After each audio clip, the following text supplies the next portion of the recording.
All right, throw the pie. Huh? Oh, this is such a lovely dinner party, Marge. I'm so sorry Billy couldn't make it.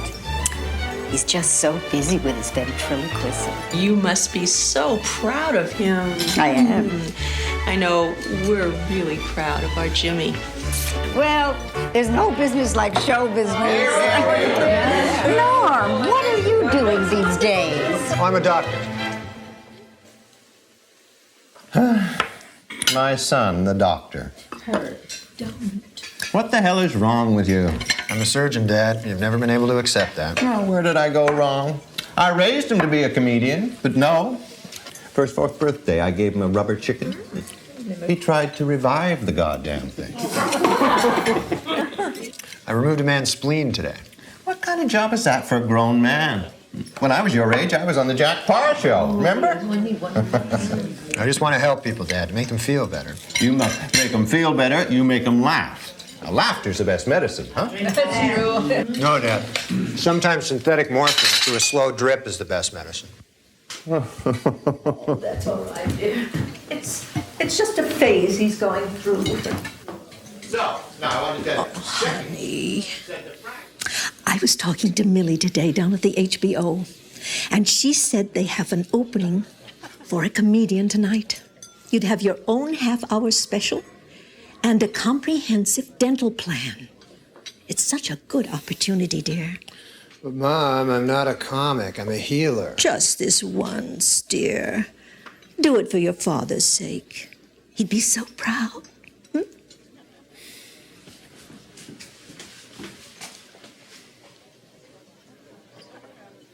Then Nipsey says to me, I got news for you. That is not a bratwurst. All right, I'll do the damn show. But I won't be happy. I'll be miserable. Fair enough. We better leave now. You're on stage in 15 minutes. Oh.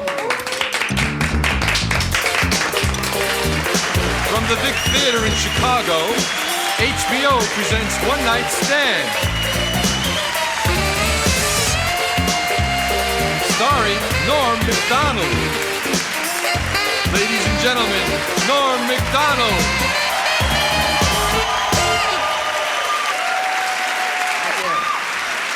Thanks. Well, good to see you. Good crowd here. How are you doing tonight? You all right? Good stuff there. Well, I'm doing all right, too. Not much of a day for me. I bit my tongue today. That was about all. You ever do that? Man, that hurts, huh? Still hurts. And very embarrassing biting your tongue, you know. You just be walking down the street, minding your own business, you know. Doodly-doo, doodly-doo, doodly-ho! And then everybody's looking at you and everything there, you know. And you're ashamed, you know. You feel ashamed that you bit your tongue. People go, hey, what's the matter with you there? You go, oh, my uncle's sick. Yeah, I didn't bite my tongue, if that's what you think. I'm surprised I don't bite my tongue all the time, actually, you know, because I got so many teeth, you know. I got 50, 100 teeth, something like that. And they're all right around my tongue there, you know. They don't get out much. But I quit smoking. That's good for your teeth, man. You ever try that? Holy cow, is that tough, huh? I smoked ever since I was a kid. I always remember smoking, you know. One time I remember I was a little kid, I was like 8 years old, and I was behind my garage. I was sneaking a cigarette back there, and my dad caught me. I'll never forget it. His big head came around the corner of the garage. There it was, my dad's big head. And then his body, right after it. There was his body. Trailing his head as it often would. And he grabbed me, and he hauled me in. And I thought I was in for the strapping of my life, you know? What he did is he pulled out his giant cigar. Must have been half the size of my arm, this big cigar. Stuck it in my mouth, lit it up, made me smoke it all the way through, right to the end. That's when I started smoking cigars real heavy. That plan backfired on him. Then there was another time I remember, now that I'm thinking about it. I was behind the garage again, as luck would have it.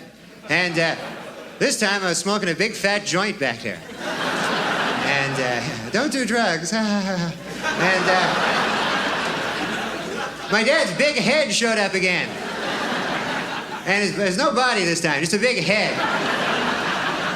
That was the funny part. You like to mix it up like that, you know? So anyways, he grabbed me there with his teeth, and he hauled me in. And I thought I was in for the strapping of my life, you know, but injected me with heroin. So he was a strict man, I'll tell you that. But you gotta quit smoking, that's all I know, man. You gotta quit smoking. It's not all I know other things too, but be a kind of a wasted life if that's all I combed out of it there. But you gotta quit smoking, because otherwise you get old and then unhealthy, you know? You see a lot of that, you know? Although some guys don't. You ever see those old guys? Doesn't matter what the hell they do to themselves, they just grow old anyway, you know? Meet a guy, be the oldest bastard you ever met, you know? Just does everything wrong, you know? Every day, I smoke 4 packs of cigarettes. I drink a bottle of Jack Daniels, and I hit myself in the head with a shovel every goddamn day. I'd like to die. God, I'd love to die. One time I put a shotgun in my mouth and blew the whole goddamn back of my head off there. Just a slight ringing in the ears. I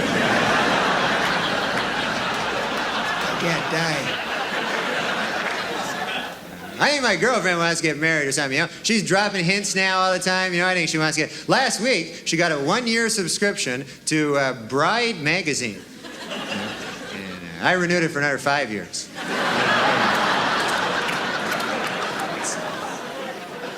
Man, them engagement rings, boy, they cost a lot, boy. I was looking at them. Cost like $1,000, $2,000, you know, $3,000, something like that. $4,000. Big number divisible by 1,000, anyways. And you can get cheap ones, too. I saw one ring, $20 there, engagement ring, you know. But what the hell are you going to do with that, huh? You know? Go, here you go, honey. I love you a little bit. I get down on my knees, but it seems kind of stupid for $20. But I don't know. I don't mind spending a lot of money, but a ring, hey, that's a kind of a pointless thing there, you know? I don't know. I think I'm going to get my girlfriend a nice engagement stereo. You know, nice. Right. Say, with this wall unit I thee wed. Here you go. There you hold on to that. So, who knows, though, huh? Everything's expensive. Everything costs money there, you know? I went to buy a dog. I couldn't believe how much these dogs cost. Salesman in a store trying to sell me the most expensive dog in the store, you know? Big $600 dog.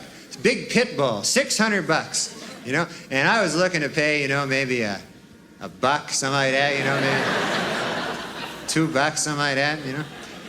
But I was going, hey, don't you got a bargain dog around the joint here? Any kind of a dog of the week going on this week? A big bin of dogs, maybe, that I could pull something out of there? But this guy goes, no, he says, why don't you buy this pit bull? He says, this kind of expensive dog, but he goes, this will protect your valuables, this dog, you know? And, you know, I don't have anything very valuable, you know? I don't own a lot of stuff there, you know? I buy the pit bull, that would be the most valuable thing I own, right? I'd have to buy something to protect it then, you know? I'd be out shopping for Wolverines the next day there. Show me something in a timber wolf, my good man. I'd be saying to some good man there. No, you don't want a dog like that, man. I want a dog do things for me, you know? Fetch my slippers. That's the joy of having a dog, you know? Pitbull won't do that stuff. Go, hey, Pitbull, fetch my slippers. Pitbull go, hey, I could kill you, pal. I'm a Pitbull. Don't you read the papers or anything? I kill. That's all I don't fetch. I fetch people. That's all I fetch. I can fetch you a guy. That's the best I could do there. And maybe you're wearing some slippers. How'd that be? When I was young, no such thing as a pit bull. When I was a kid, it was the meanest dog around, the Doberman dog, you know? And they'd kill you, too. They'd rip your throat out just the same, you know? But not fast like a pit bull, eh? A Doberman always give you a little head start there, you know? They were a sporting dog, them Doberman. They'd see you in the street, they'd go, hey, that your house over there? Yeah, go ahead.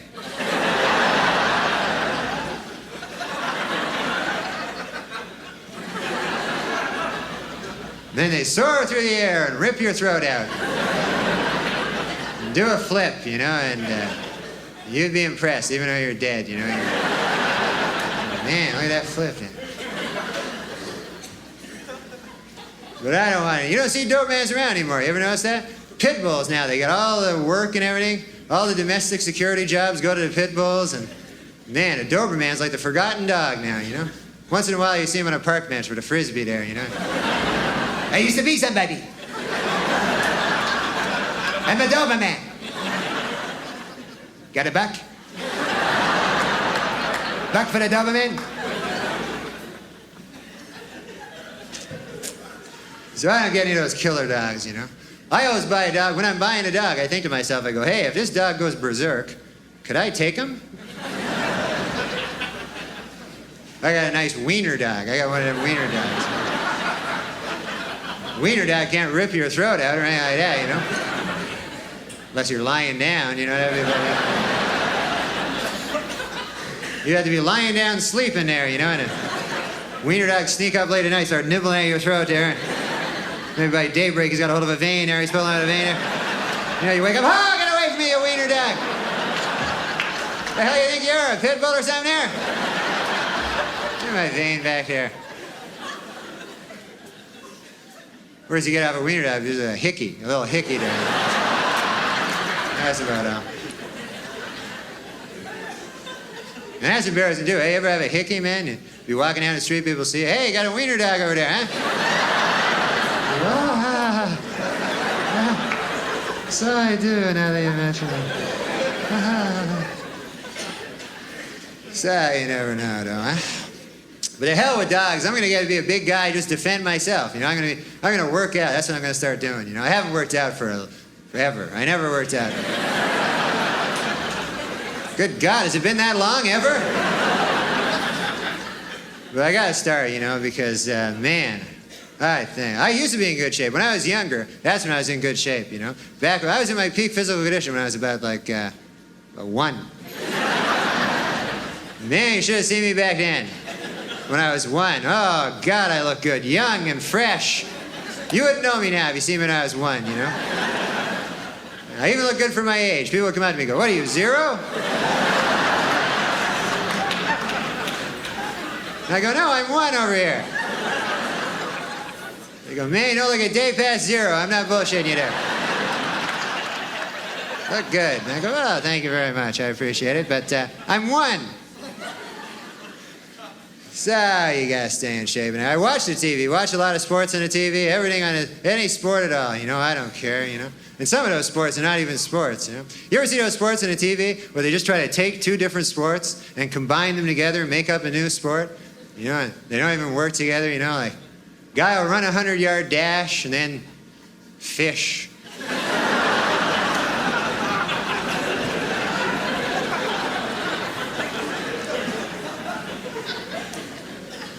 But I don't know. So there's one cliff diving. There's a weird sport. Hey, a guy diving off a cliff there, and they're trying to pass it off as a sport. You know, it's like attempted suicide pretty well, eh? Next week, I saw on a TV guy that got washing down Quaaludes with wood alcohol. Can you believe that? How about that for a sport, eh? But it's tough to know who's better in cliff diving either. Like you see a guy diving off a cliff, they go, oh man, a guy diving off a cliff. And then another guy dives, oh, there's another guy diving off a cliff there. But you can't tell who's better, you know? Like, if you survive at all, hey, you're a great cliff diver there. There's only 2 classifications in cliff diving there. There's a grand champion and then stuff on a rock.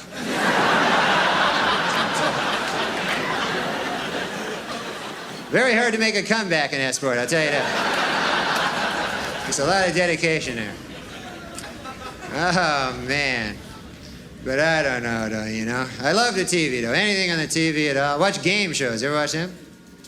You ever see that game show, The Dating Game?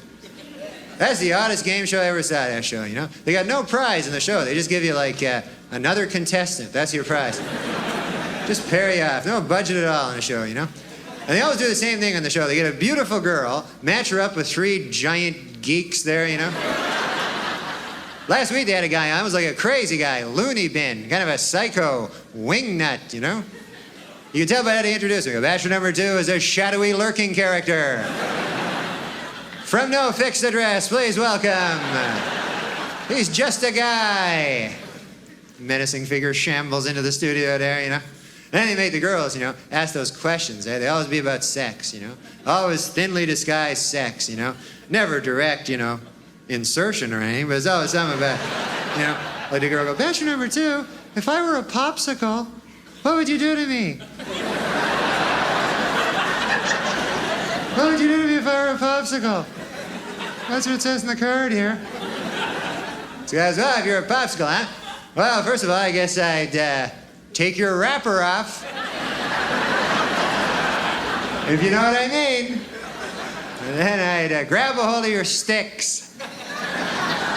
If you know what I mean. And then I'd press you against the counter till you're broken too.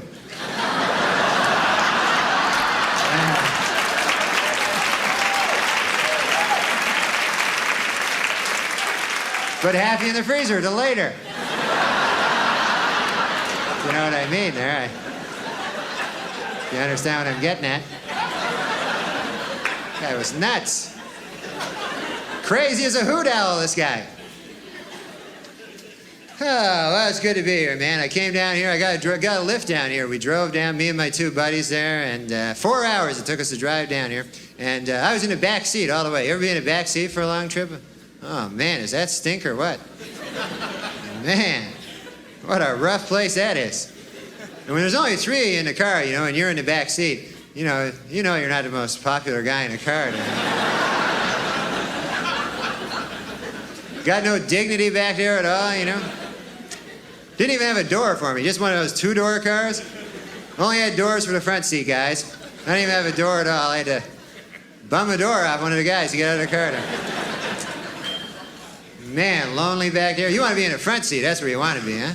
Right beside a driver, that's the place. Second in command there. You get to look at a map and everything and check out the tapes out of the box and all that stuff. You go, "Hey, man, the driver dies, I'll be the driver." Got responsibility there, you know? Backseat, man, you're just cargo back there, you know? Just nothing back there. You can't talk to them, you know? You got that class barrier, front seat, back seat thing there. You can't smash through that, you know? You ever try? You just stick your head into the front seat? You go, "Hi! What are you guys talking about?" "It's me from the back seat." "Okay, I'll go back then." But after a couple, 3 hours on the highway, you get so lonely in the back seat, you know? After a while, you start trying to make contact with other people in other back seats along the way. You ever do that? Look out your little excuse for a window there. "I'm backseat people too over here. We must band together.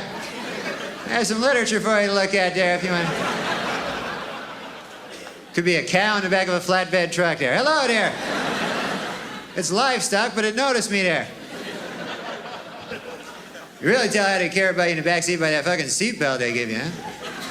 Just right here, no shoulder strap or nothing, just same seatbelts they banned from the front seat back in the 50s. Said, "Man, we can't have these in the front seat. We throw them in the back seat. We'll give you shoulder straps up here and airbags, and on impact, a medic will jump out of your glove compartment there. You're good up here. Even got a headrest for it, you know, so your head doesn't hurt or anything. Man, you be in the back seat, eh? That headrest just be like a face smasher to you, you know. Just grimly mocking you for the whole trip there. Headed going to that like an overripe cantaloupe there, you know, just splash. The only way you can escape it is to sleep, you know. That's the only thing you can do in the back seat. Sleep and for a chance to dream. I love sleeping. I know you like to sleep. Oh, it's the best, man. You ever be having a really good dream, and then right in the middle of the dream, you wake up, right in the best part of the dream, and there you are, back in your stinking life again? Man, that's rough, huh? So then you fall asleep, try to re-dream it. Man, that never works out there. Always end up with some weird mutation of your original dream there, you know? Well, the other night I was dreaming, you know, I was in a pool with Christy Brinkley, and we were approaching each other, me and Christy Brinkley in a pool, and we were just about to touch, and I woke up. So then I fell asleep, tried to re-dream it there, ended up shooting pool with David Brinkley. That wasn't very much fun there, I'll tell you that, man.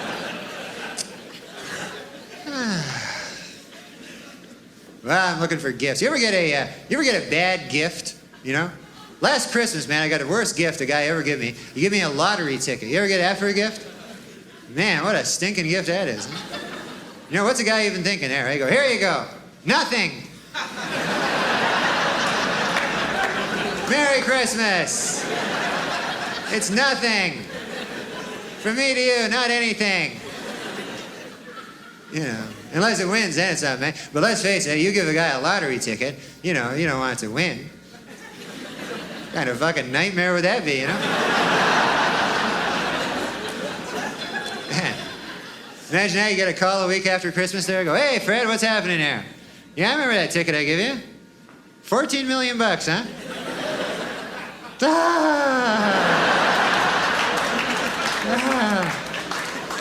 Good for you, Fred, yeah. No, I'm happy over here. No. Listen, what'd you get me again there, Fred? I can't remember what you got me. I know I got you to 14 million, but I can't remember for the life. Oh, yeah, the cup. Yeah, I remember now. Yes, thanks for asking. I'm enjoying the cup there. I had some tea out of it the other day there, and some coffee. I'm hoping to have some soup there, and guess no chance that cup's skyrocketing in value at all, huh? I guess that's a sensible view. Well, I gotta go now, Fred. I gotta go apply a shard of glass to my throat. Okay, goodbye. Oh, you never know, eh? But you always gotta buy. I gotta buy for my dog now. I gotta buy gifts for him, you know? And, man, he has a birthday like 7 times a fucking year, too, you know? So, always out shopping for him there. And, man, you don't know what to get a dog. It's very hard to buy for a dog. You know, what the hell are you gonna get him, you know? You want to get him something he wouldn't ordinarily get for himself, you know, but that's just strewn garbage. That's all he ever gets for himself. I got him a rubber bone. I thought he'd like that, you know? Dog gets it, goes, oh, great, a bone. Oh, yeah, it's not a bone. Million laughs, pal. What's next, an electric fire hydrant over here? What the hell are you doing to me? I'm a dog over here. My grandmother, she got my dog a sweater. She knitted him a sweater. What a useless gift that is, huh? Big green sweater, you know? I don't want to make the dog wear it, you know? It just humiliates the dog there. You know? And what happens if the dog gets lost, you know? He's wearing a sweater. Huh? How long is he going to survive in the alleyways with that on his back? Yeah, them's mean streets if you're a wiener dog in a cardigan, I'll tell you that. You don't last too long there. They off you like whatever they off you like. So who knows though? My dog doesn't really talk, by the way. I know my dog talks in a lot of my little jokes there, but I'm just lying there. He's a regular dog, you know. I lie like that sometimes. You ever lie? Who the hell doesn't lie? Hey, you gotta lie, but you ever lie for no reason? That's the worst kind of lie, huh? You know, because usually there's a reason you lie, like you want to protect somebody's feelings or, you know, fuck over your buddy or something like that. You know? Would you ever just a big lie spills out of your evil head all of a sudden, you don't even know? You know, like a guy will come up to you and go, hey, you ever see that movie with Meryl Streep and the horse? And then you go, yes. And in the back of your head, you go, what the fuck am I lying about over here? I stand to gain nothing by this lie. The hell am I thinking back here in my head?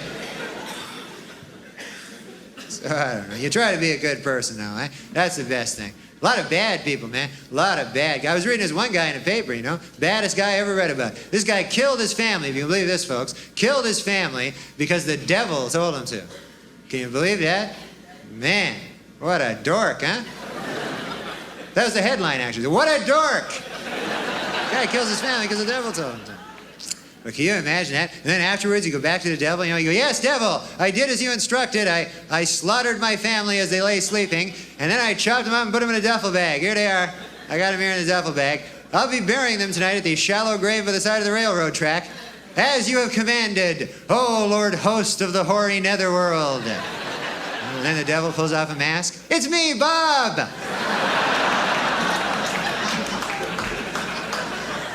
Then you go, "Oh, Bob!" Jeez, you got me there, Bob. You got me. Is my face red or what over here? I got my family in a duffel bag. That's one for you there, Bobby boy. Okay, listen, folks, you've been great. Thanks a lot, huh? Enjoy.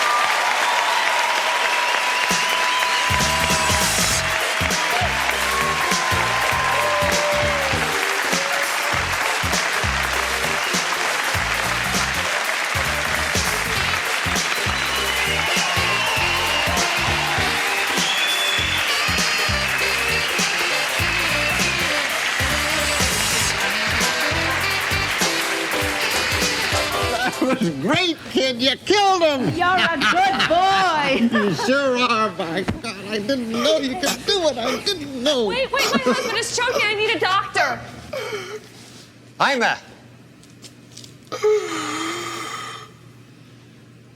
I am a funny man.